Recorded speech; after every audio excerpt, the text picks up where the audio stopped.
Welcome to West Worthing Baptist Church and to this sixth Sunday after Easter.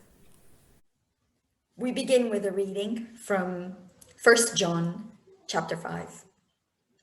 Everyone who believes that Jesus is the Christ has been born of God, and everyone who loves the parent loves the child. By this we know that we love the children of God, when we love God and when we obey his commandments.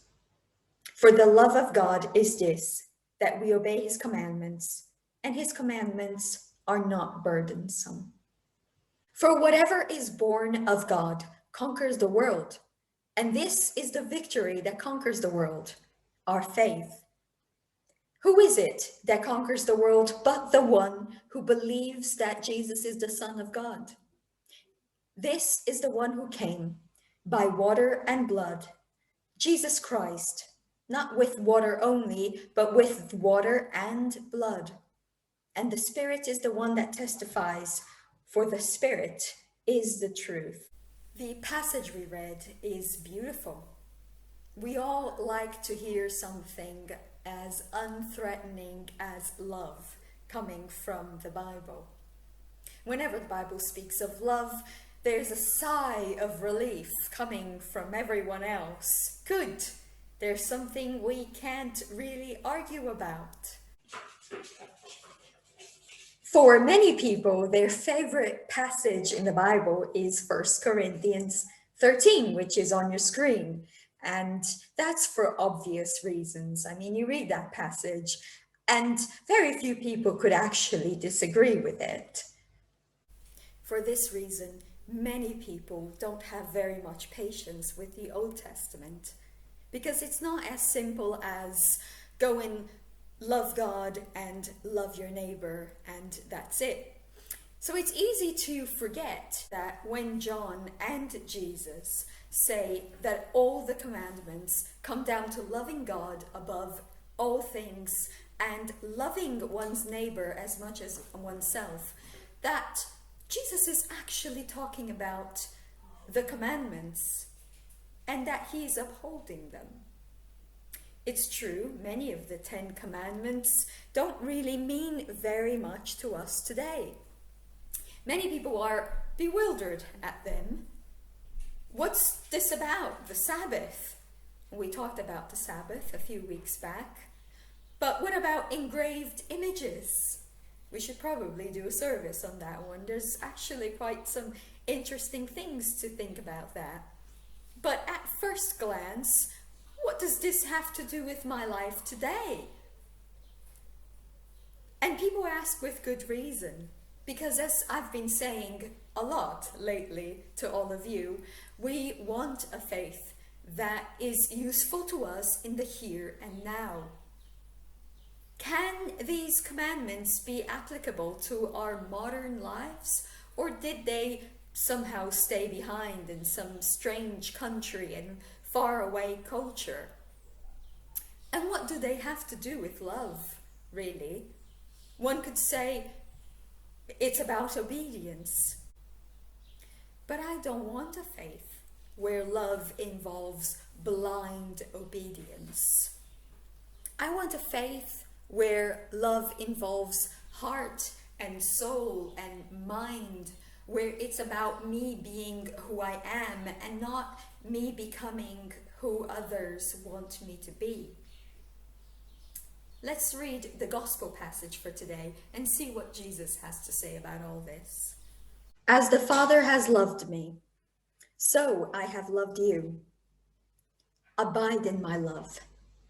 If you keep my commandments, you will abide in my love, just as I have kept my Father's commandments and abide in his love. I have said these things to you so that my joy may be in you and so that your joy may be complete. This is my commandment, that you love one another as I have loved you. No one has greater love than this, to lay down one's life for one's friends. You are my friends if you do what I command you. I do not call you servants any longer, because the servant doesn't know what the master is doing. But I have called you friends, because I have made known to you everything that I have heard from my Father. You didn't choose me, but I chose you, and I appointed you to go and bear fruit, fruit that will last, so that the Father will give you whatever you ask him in my name. I'm giving you these commands so that you may love one another. Here we go again. More about love and more about commandments. The two things seemingly intertwined, as if that was easy to understand. Again, Jesus has to mention commandments when he is speaking about love. And it's so easy for us when we are bewildered with the Old Testament, and not just the Ten Commandments, but all the other rules. It's easy for us to forget that Jesus, in fact, did talk about commandments. He did talk about the Old Testament, the prophets, and the law. And yes, the Ten Commandments, he spoke about all of that. With all the talk of challenging expectations and living a life of faith that breaks down religious barriers, we don't always remember that Jesus believed in all of the Hebrew scriptures. He just saw it with different eyes and dove deeper into it. He found more depth in its words than meets the eye, and challenged people to see it that way too. I don't know about you, but I don't want to diminish my love for God and for other people into a sentimental love, but I also don't want a rigid love that is diminished into blind obedience. To obey without question is often more associated with fear than with love. After all, the Bible itself tells us that perfect love casts out all fear. And Jesus speaks of friendship in the passage that we have just read. And you'll notice in the underlined words that, in case you've already forgotten, that Jesus reminds us about friendship, that there is friendship in this kind of real love that is expected from us. And we are then reminded through his example that friends are people that we eat with. They are people that we are vulnerable with. There are people who encourage us and who we encourage. They're not people that we obey or people who obey us. I'm reminded of the words of Aristotle, who said, "The opposite of a friend is a flatterer." If that's the case, complete obedience doesn't have much room here. There is space for honesty and dedication, and there's space for personal opinion and the kind of love that goes beyond sentimentality or blind acquiescence. So what about the Ten Commandments, which is what we started out talking about? How is it possible that Jesus connects them with love and friendship toward him and toward one another? Let's remember that we are not the only ones who have reason to think these commandments are outdated. Jesus may have been a Jew, but he was so far removed from the writing of these commandments that he would have agreed with many of us that they do sound outdated. Remember, he spoke Aramaic in his daily life, not ancient Hebrew, and he lived in the Roman Empire, not in a community of former Egyptian residents. And it had been several centuries since the two tablets had been presented. Jesus lived in a different world than the editors of the Torah did. So much so that by the time he was around, rabbis were already writing books to try to connect the words of the Torah to their modern day of living. But Jesus, he did more than explain to his students how to bridge the unfamiliarity of an ancient text into a practice for the here and now. Jesus taught them how to go beyond the text. After all, love is to go beyond. How many of us do only what is required for us to do for our children, or our parents, or our best friends? As a mother, it's required of me to ensure that there is enough food in the house, that my sons will have nourishment and access to all the calories they need to keep them going and growing. But I don't just buy ingredients for meals. Along with vegetables and fruit and some breakfast cereal, I buy things that they like. I try to make meals that they enjoy. I make sure Joshua has the smoothies that he likes for his school lunches.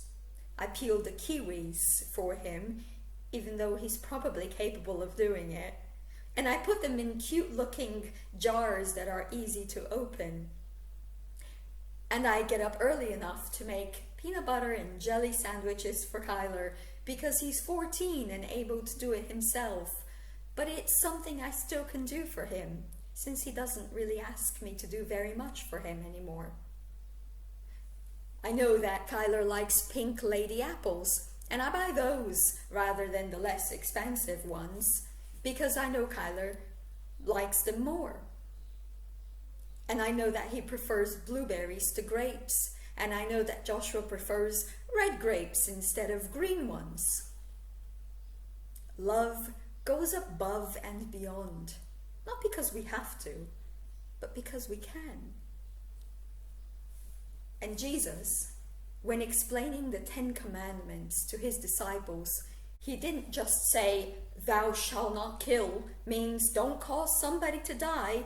Make sure, Peter, that you don't give out rotten fish, that someone might die because of your carelessness. Instead, Jesus says, well, you heard that the law says do not murder, but I'll say, don't be angry at people. Jesus went beyond, saying, love like you love yourself. Give your coat and your tunic away. Love even your enemy. Invite to dinner people who won't invite you back. All these things, he said. And if you feel like Jesus is wagging his finger at you, then you have missed the point completely. He's not saying be even more obedient than obedient people are. He isn't saying be holier than everybody else. No, he's saying if you do these things out of love, not out of duty, then you'll want to go beyond. Because love is finding out that somebody needs 10 pounds and giving them 20 pounds, just in case there's an emergency. Love is finding out someone's favorite drink and then wanting to know what their favorite dessert is too. Love is wanting to stay for just 1 more minute or 1 more hour, and it doesn't feel like you've seen enough of the other. Yes, love is commitment, and love is being there when things are tough, and learning to tolerate certain quirks and annoying habits, and sticking through thick and thin. But love is also going beyond. And as Jesus says, and you see on your screen, love is going the extra mile. So it's about love. It isn't about duty.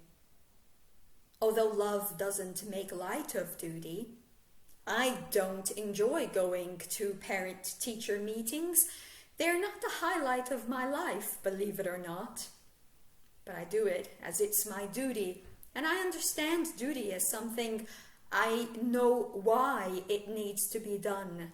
And I do it out of my own volition.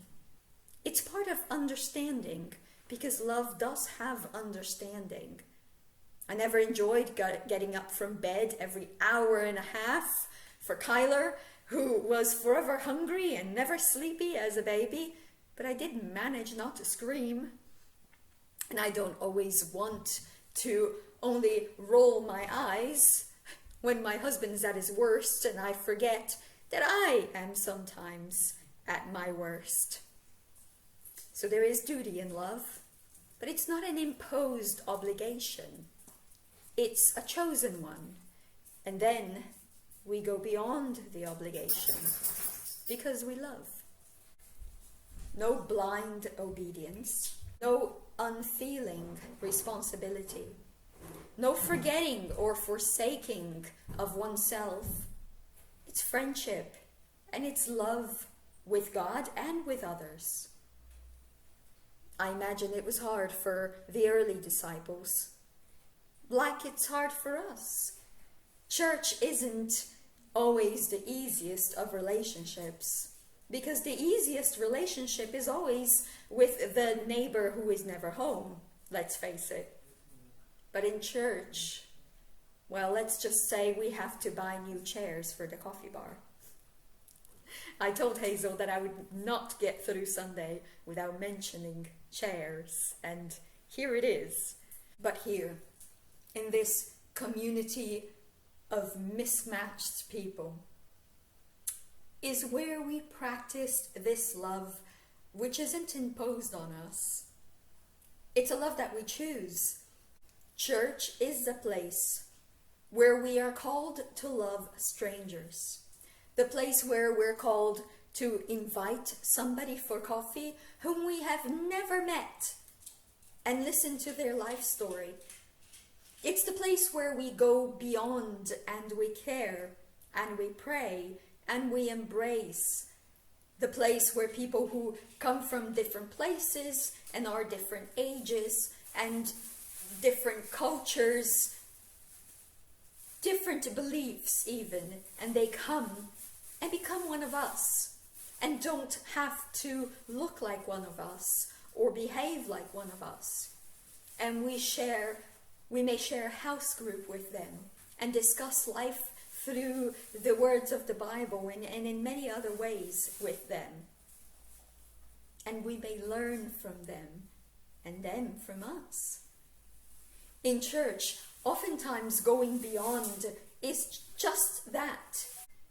Being church is doing more than just saying welcome at the door, but actually saying, I've never seen you here before, but I would like to know more about what brought you here today. Would you like to have coffee with me? And you can tell me all about what brought you. Would you like to meet me for tea in my garden if you are new in town and you don't really have any friends in the area yet or don't know many people in the area yet? And this person might not be at all somebody you normally choose to be friends with, but they have walked in through the door. And that might just mean that God has chosen this person somehow to be in our lives and to be someone for us to love and who will love us. And well, as we've been saying, love does mean going beyond the welcome, beyond being polite, beyond waiting for them to say that they want to be members, beyond offering them a seat, beyond everything that we might know how to do, but really showing interest in this person and embracing them as if they had always been here, as if they were one of those people who've been worshipping next to us for 30 years. My commandment is that you love one another, just like I've loved you, Jesus said. And then he goes on to speak of friendship, friendship with him, friendship with one another, friendship with people that we haven't met yet. Let's go beyond. Let's find ways of doing more, of offering more, of giving a better, greater welcome, of walking the extra mile.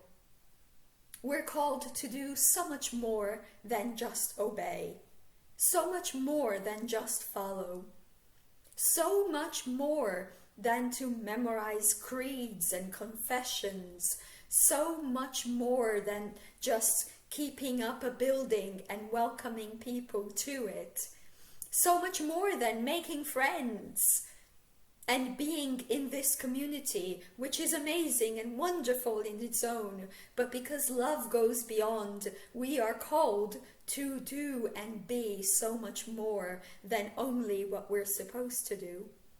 We are called to love so much that nothing is ever too much. We are called to love in such a way that there are never enough people to give that love to. You may feel like you haven't quite understood everything that the Bible talks about.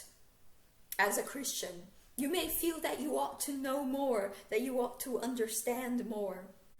You may feel that you haven't really reached that place where your faith is right, where it's the right kind of faith that believes in all the right kinds of things.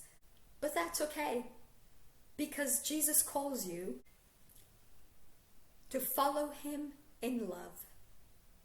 And the main rule about love is that we can't always fully understand it. Well, we may never understand it, but love does always takes us beyond and brings us to do and be and experience beyond. May this love be with you.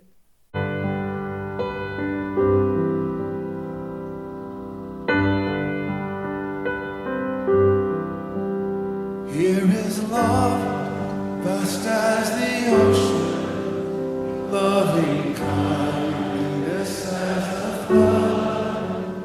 When the Prince of Life, our ransom, shed for us his precious blood.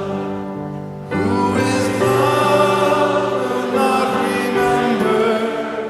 Who can cease to sing his praise? He can never be forgotten.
Now, we've said this prayer before in one of these videos, and it's taken from a book called A Black Rock Prayer Book. And as you see the words on your screen, even though I'm not there with you and nobody else may be there with you at home, I invite you to read it out loud and say the prayer out loud with me. The world is now too dangerous and too beautiful for anything but love. May your eyes be so blessed that you see God in everyone. May your ears so you hear the cry of the poor. May your hands be so blessed that everything you touch is a sacrament. Your lips, so you speak nothing but the truth with love. May your feet be so blessed that you run to those who need you. And may your heart be so opened, so set on fire, that your love changes everything. And may the blessing of the God who created you and loves you and sustains you be with you now and always. Amen.